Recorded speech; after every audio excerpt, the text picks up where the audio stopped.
Hello guys welcome to my next video जो कि मैले पाहाड जाँदाखेरि यो एउटा सानो भिडियो क्रिएट गरेको थिएँ र त्यही भिडियो नै मैले आज हजुरहरूको अगाडि ल्याउँदैछु र सबैलाई एकदमै रमाइलो आनन्द छ। हेर्न सक्नुहुन्छ बच्चाहरू छुट्टै तरिकाले रमाइरहेका छन्, कोही के काममा बिजी पनि छन् हैन। एकदम रमाइलो हुन्छ है जे होस् पाहाड जाँदाखेरि।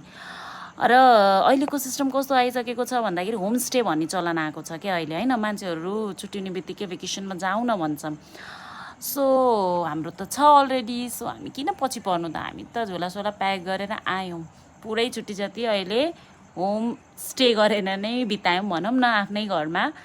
अनि यहाँ हेर्न सक्नुहुन्छ यहाँ हाम्रो बुवा आमाले एउटा सानो गोठहरू बनाएर भनौँ न गाईबस्तुहरू पाल्नु भएको छ।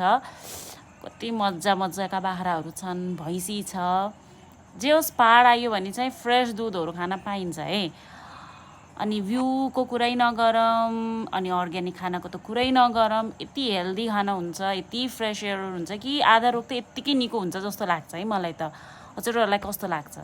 हजुरहरूको पनि पाहाड घर छ भने हजुरहरूले पनि मेन्सन गर्नु होला। Okay, by by.